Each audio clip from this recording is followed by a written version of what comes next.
Kaleb Johnson, Omarion Hampton, and Jack Besh are a few players that we expect to shine as rookies. We reveal the top 6 must-draft rookies for 2025 on today's episode of Locked On Fantasy Football.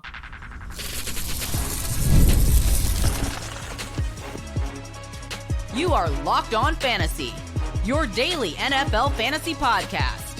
Part of the Locked On Podcast Network, your team every day. Welcome into the Locked On Fantasy Football podcast. Thank you for making us your first listen every day. I'm one of your co-hosts, Michelle Magdziuk, and when I'm not doing this, I'm a researcher and fantasy analyst with NFL Network. And I'm your other co-host, Vinnie Iyer. When I'm not doing this, I'm writing about NFL, fantasy, and betting, and the Kentucky Derby for sportingnews.com. Check it all out here at sportingnews.com. Still a lot of fallout from the 2025 NFL Draft, which we'll also talk about on today's show. Yeah, we're going to talk about the top 6 rookies that we're looking to draft in 2025. Like we're saying right away that we expect them to have good rookie seasons and be good in the NFL and be a big fantasy impact. So we'll each name our top 3 guys. Today's episode is brought to you by the Amazon Fire TV Stick 4K. Turn any TV into your Xbox. No console needed. Head to amazon.com/Fire TV Locked On to learn more.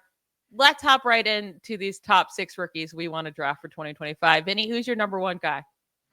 Yeah, first at the top, we want Ashton Jeanty in all of our teams, but we're going to have to be a little bit fortunate to get the right draft pick because he's going to be in the first round. So whether we're in a league where we're signing draft positions or we're doing a lottery, we have to get lucky to get Ashton Jeanty, and we can't all draft him if we're not picking when he's available. So he's omitted here. We're not forgetting about him, but I'm going with the back that went second in the first round, Omarion Hampton to the Chargers. And why I like this pick, you get a little bit of a discount, right? You're getting him a little bit lower. Right now, he's actually pretty aggressively ranked among the RB2s, at RB17, RB19.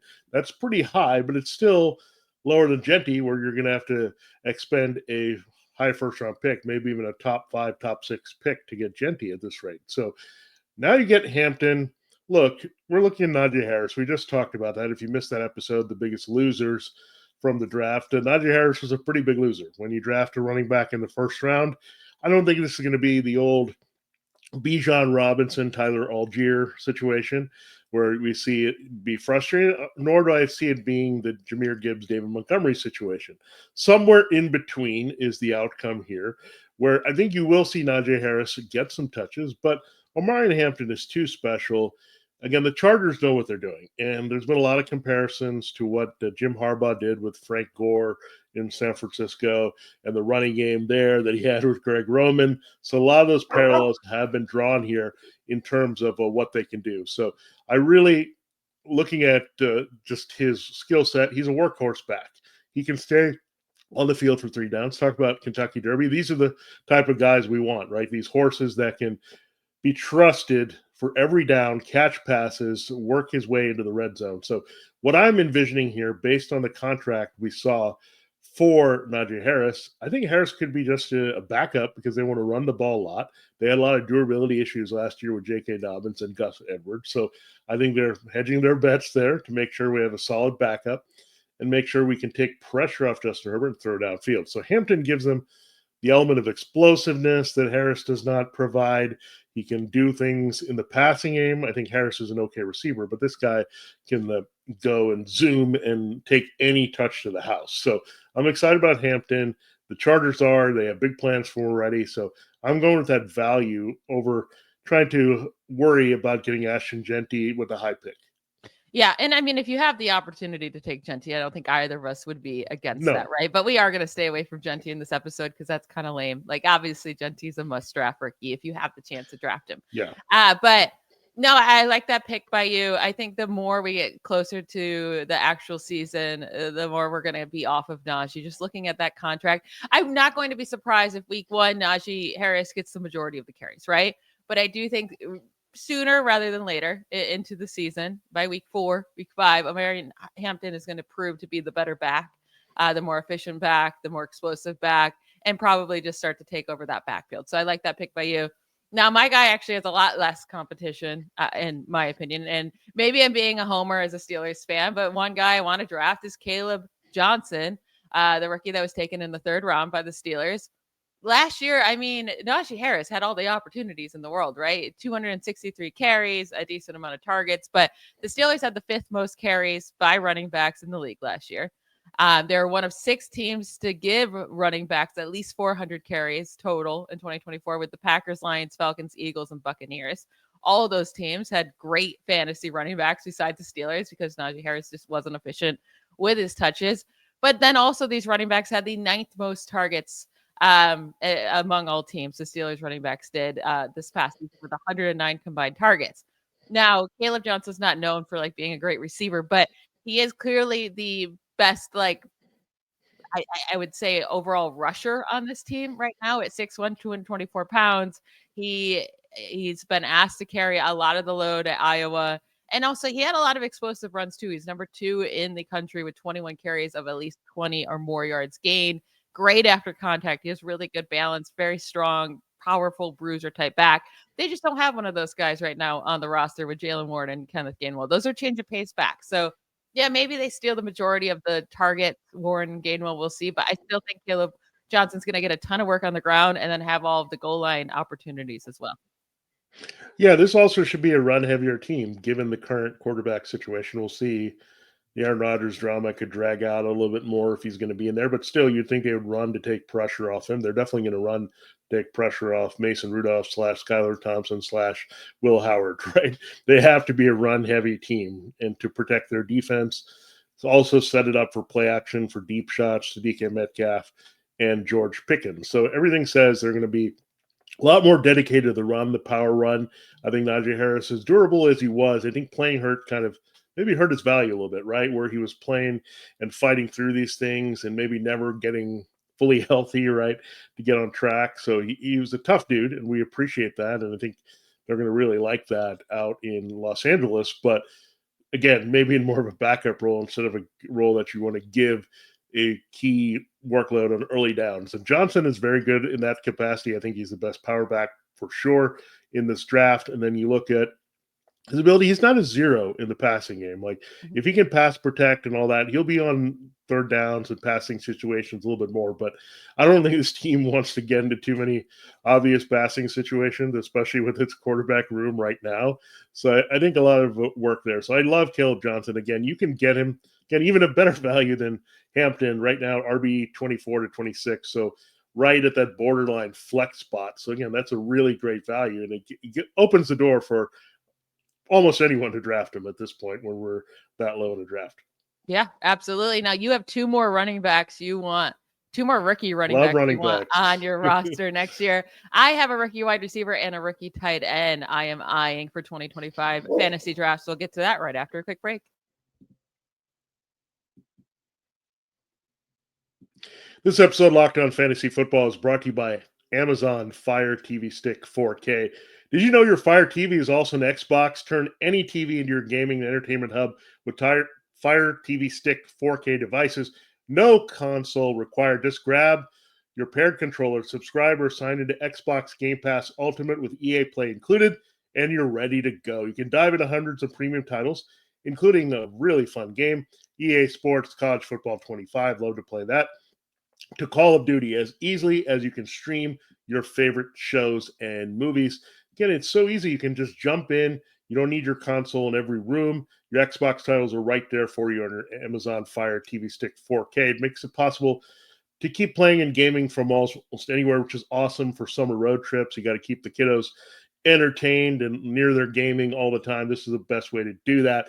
And really, it's awesome because, again, it is a way to keep exploring games and add to your library and think about what you want to play a lot easier than it is to keep buying those at the store. So how do you currently stream content, and how much better could it be with a 4K ready streaming stick? I bet a lot better. Head to Amazon.com/FireTV Locked On to get started. Xbox Game Pass Ultimate subscription and compatibility control required.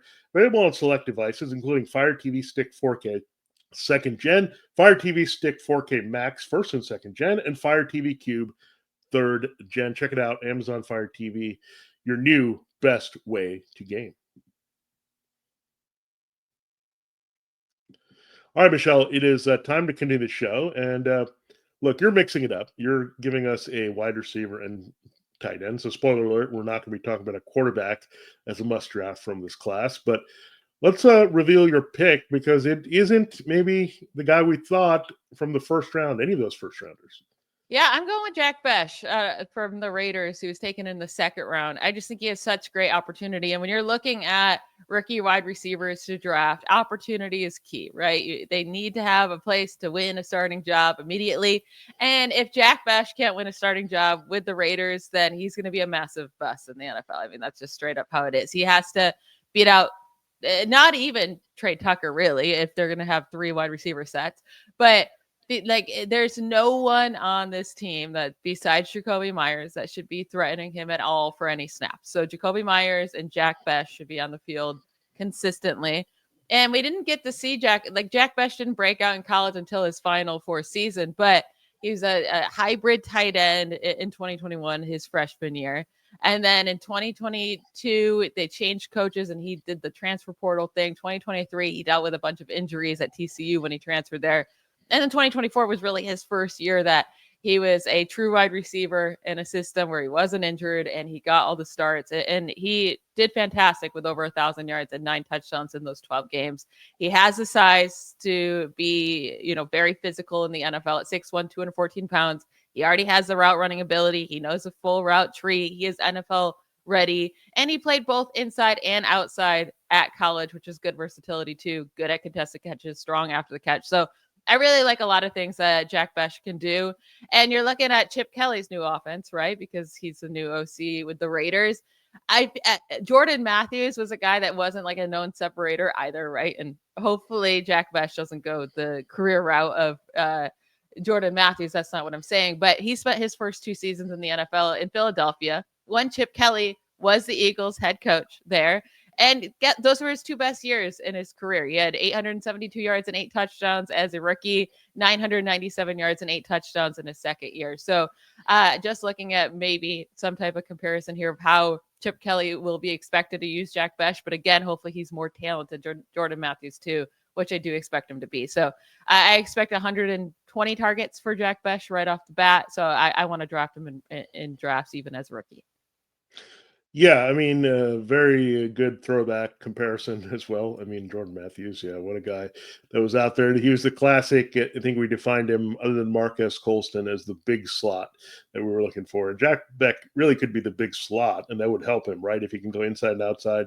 Jakobi Meyers is also capable of lining up on the outside. So that'll be good if he has some position versatility to get open in Chip Kelly's offense. But again, the target should be plenty there. I mean, they need someone to replace the Devontae Adams, Boyd, Myers, and Bowers are already on the team. So you figure Besh would really work in well as a third target. So I love that pick by you. Yeah, it's a better situation, I think, so far. With some other variables like Ted McMillan and Matthew Golden and Mecca Buka. So really good pick at wide receiver as a really great value pick. You can get him probably in the wide receiver 50 to 60 range at this point. So I have a guy that you can get in the RB 30 range, which I think is kind of weird. Like it's like 25 to 32, somewhere where he's ranked right now, depending on full or half or standard leagues here. RJ Harvey of the Broncos. I love this landing spot. It is really good. I mean, they have Mighty Might Jaleel McLaughlin listed number 1 on the depth chart. That is not going to last. I think with McLaughlin, I think you were looking at Sean Payton and Joe Lombardi trying to squeeze out an Alvin Kamara type player, but he's just too small.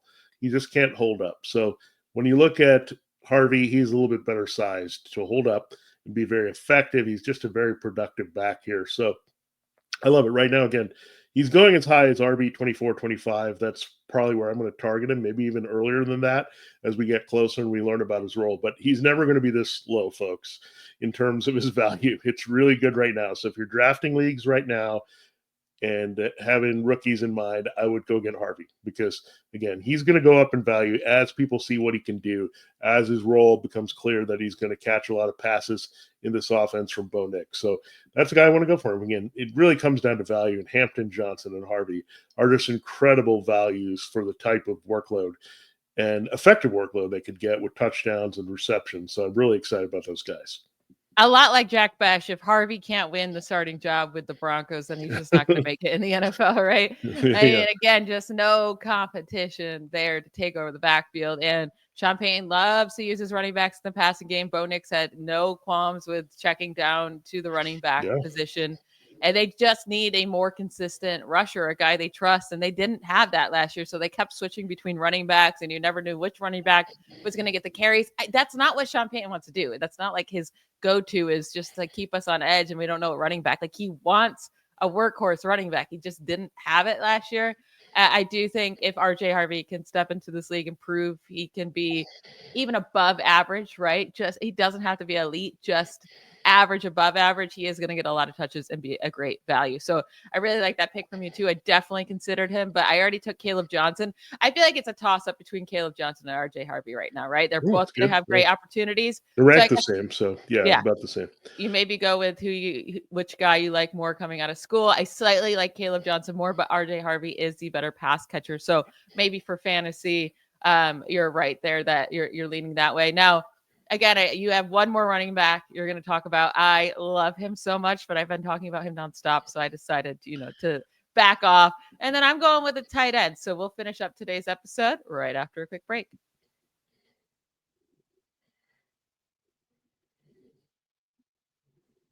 All right, I want to thank you all for making Locked On Fantasy Football your first listen today. For your second listen, check out the Locked On NFL Scouting. The NFL draft is over, but the roster moves and news never stop. Host Kyle Krabs and Joe Marino will make you the most informed NFL fan this offseason. Find Locked On NFL Scouting on YouTube or wherever you listen to podcasts. Vinny, we are going to finish up today's episode going through our final two rookies that we want to draft in 2025 that we expect to shine right away in the NFL. Who is your final third pick here? Yeah, I'm known to be a running back hoarder, rookie running back hoarder, where I'll just pile on, peel off all these lottery tickets. I tend to have an obsession with this, almost to a weakness, where I'm just like, oh, here's another rookie running back that could have a spot. And especially early, right? Once they get closer and then I have a little bit of indication of who's a backup, who's going to get key roles, then we back off. But right now I'm all about these rookies. I'm excited about all of them. And that includes my pick. Yeah, I'll use this chance to talk about Cam Skattebo because we've had Michelle wax poetic on him quite a bit. So I'll talk about Skattebo in terms of he's just such a good value right now. He's down at RB 36, 39. And this guy could get significant touches over Tyrone Tracy Jr. in New York. I think it's a pretty good line for running, at least. They could have worked a little bit on the right side and to really really upgrade from what they have in Andrew Thomas. But he's a good, just foundational piece in that offensive line. So look at this offense as well. You're going to open up the running game a little bit more, I think. This is what you'll get Brian Dable to do. They'll stretch the field a little bit better. Winston is not going to be afraid to throw deep. We know that Russell Wilson can, and we know Jackson Dart has a big arm. So when you can throw deep, kind of stretch the field a little bit, it opens it up for the power running game, and that's what Cam Skattebo does really well. And they'll find different ways to scheme him open. I'm not saying he's going to be suddenly used as a tight end and a wide receiver, but Brian Dable and Mike Kafka are both very smart offensive minds here. They just haven't had the tools or weapons to work with that they need. And they got two of them last year, right, in Neighbors and Tracy. Maybe we'll see Theo Johnson resurface as well at tight end. But again, they were kind of in a two-phase plan for this offense. And this year, the two members of that phase that were key were Jackson Dart and Skattebo. And so I think I love this fit. I liked it before the draft. I actually got this pick right in my final mock draft that they were going to take him. And there's something very Giant D lunch pail about him, that he's going to be a fan favorite. He can energize the offense. And they haven't had a type of power back like this in a while who can also do a little bit of everything else. So Skattebo, again, he's not one thing. He's many things in one player, and I'm excited about that. So Skattebo's the guy. Again, I think you'll get a really good value. I'd rather, again, in all these cases, I'd rather draft Hampton. Don't want a piece of Najee Harris. Don't want any other Broncos running back at all. And the same thing here. I will take Skattebo later. Tyrone Tracy, I don't want to deal with that. Will he or won't we keep the job or whatever over Skattebo? I don't want to deal with that. So I want the guy with upside, the rookie that's going to kind of be spark plug to this offense, and that's Scadaboo. I think the Giants, like they're lacking that. Besides Malik Neighbors, they're like lacking an identity on offense, right? Their only thing was Malik Neighbors, and they had no quarterback to really consistently get him the ball accurately. So, like, I do feel like Scadaboo can give you that identity of like, we're gonna just smash the football into your mouth. Like, he's just that type of player. I love Scadaboo. I think he's highly, highly talented as both a rusher and receiver. I think he's already better than Tyrone Tracy personally. Maybe that's just my bias because how much I like Scadaboo, but I'm with you. I think he is going to earn the work there. It all comes down to how bad the Giants offense is overall, right? How many opportunities are there out there on the field? Are they getting a lot of 3-and-outs? Are they getting scoring opportunities for Scadaboo to get touchdowns? That's going to decide his upside for next year or not. And it's going to come down to the quarterback. Can Russell Wilson put it together? Or is Jameis Winston out there? Do they go to the rookie in year one and Jackson Dart? That's all the questions. But yeah, I love Cam Scadaboo and clearly think he's going to take over. Now, my last pick is tight end Tyler Warren of the Colts. Yes, I'm going with Tyler Warren, not Colston Loveland. I just think, I liked Warren more coming out of school. Especially like, I just think he's so ready for the NFL right now. It's not like he's raw or anything and he has to work his way up and earn time. Like, they took him 14th overall. And clearly Shane Steichen has wanted to find a tight end, right? I mean, they keep trying to find a tight end in the middle rounds. They keep drafting one in the third, fourth. Like, they keep drafting tight ends. And then finally it wasn't working. Then he said, you know what? We're just taking one in the first round. We're taking this elite prospect. And he already has the prototypical frame for an NFL tight end.